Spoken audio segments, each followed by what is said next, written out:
রাজধানীর একটি মসজিদে জুম্মার নামাজ আদায় শেষে এক অন্যরকম আবহে ধরা দিলেন প্রধানমন্ত্রী তারেক রহমান। কোনো ধরনের আড়ম্বর বা কঠোর নিরাপত্তা বেষ্টনী ছাড়াই সাধারণ মানুষের সঙ্গে মিশে যান তিনি। বিশেষ করে মসজিদ প্রাঙ্গণে উপস্থিত শিশু কিশোরদের সঙ্গে তার কুশল বিনিময় উপস্থিত সবার মাঝে ব্যাপক উৎসাহ ও উদ্দীপনার সৃষ্টি করে।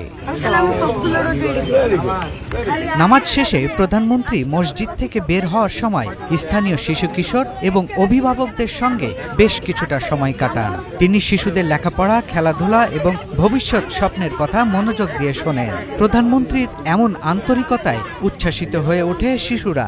উপস্থিত অভিভাবকরা জানান, রাষ্ট্রপ্রধানের এই সহজ সরল ভঙ্গি শিশুদের আত্মবিশ্বাস জোগাতে বড় ভূমিকা রাখবে।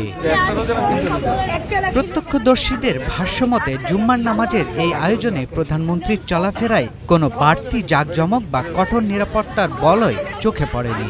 সীমিত প্রটোকলের মধ্যেই তিনি সাধারণ মানুষের কাতারে এসে দাঁড়ান। পথচারী ও মুসল্লিদের অনেকে মন্তব্য করছেন, রাষ্ট্রপ্রধান হিসেবে এমন অনাড়ম্বর উপস্থিতি বর্তমানে বিরল।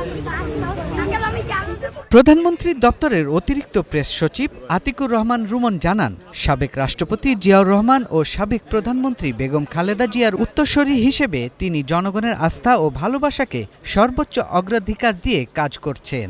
আজকে যখন জুম্মার নামাজ শেষে মসজিদ থেকে বের হচ্ছিল, দূর থেকে ছেলেগুলো সারিবদ্ধ হয়ে দাঁড়িয়ে তাকে দেখছিল আর কি।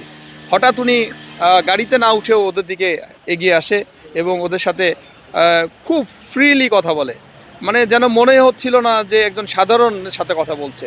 ছেলেগুলো ওইভাবে কথা বলছিল, আবার উনি যে প্রধানমন্ত্রী এটা কিন্তু বোঝা যাচ্ছিল না। উনি উত্তরগুলো দিচ্ছিল স্বাভাবিক একজন সাধারণ মানুষের মতো। দায়িত্ব গ্রহণের পর থেকেই প্রধানমন্ত্রী অত্যন্ত নিয়ম করে অফিস পরিচালনা করছেন। অপ্রয়োজনীয় প্রোটোকল এড়িয়ে সাদামাটা কর্মপদ্ধতি অনুসরণ করা তার প্রতিদিনের রুটিনে পরিণত হয়েছে। পথে চলতে গিয়ে হঠাৎ মানুষের সাথে কথা বলা বা কুশল বিনিময় করার মতো ঘটনা ইদানিং একাধিকবার ঘটেছে। মানুষ কিন্তু কাছে না আসলেও যদি দেখে দূর থেকে যে মানুষটা তার সাথে হ্যান্ডশেক করতে যাচ্ছে বা কথা বলতে যাচ্ছে, উনি কিন্তু সব কিছু উপেক্ষা করে, সিকিউরিটি উপেক্ষা করে কিন্তু এগিয়ে যায় এবং তাদের সাথে যথাসাধ্য কথা বলার চেষ্টা করে। অনেকে আবার সেলফি তোলারও পারমিশন চাইলে সেলফি তোলার পারমিশনও দেয়। আমি তো এর আগে দেখিনি কখনো কোনো প্রধানমন্ত্রী মেইন রাস্তাতে হেঁটে হেঁটে কোনো প্রোগ্রামে গেছে, কখনো দেখিনি। আমি দেখেছি যখন আমরা নিজেরাও পথ চলেছি তখন আমাদেরকে উল্টা দিক করে রাখা হয়েছে, যে প্রধানমন্ত্রী যাচ্ছেন, কে যাচ্ছে আমরা কিন্তু দেখতে পারিনি। প্রধানমন্ত্রীর এই মানবিক ও জনসম্পৃক্ত নেতৃত্ব দেশের মানুষের মাঝে ইতিবাচক বার্তা দিচ্ছে। সরাসরি যোগাযোগের এই ধারা রাজনৈতিক আস্থাকে যেমন শক্তিশালী করছে, তেমনি নেতৃত্বের এক মানবিক রূপ জনগণের সামনে ফুটিয়ে তুলছে। সব মিলিয়ে নামাজ শেষে শিশুদের সঙ্গে প্রধানমন্ত্রীর এই সহজ মেলামেশা এবং সাধারণ জীবনযাপন এখন রাজনৈতিক অঙ্গন ও সামাজিক মাধ্যমে আলোচনার কেন্দ্রবিন্দুতে পরিণত হয়েছে।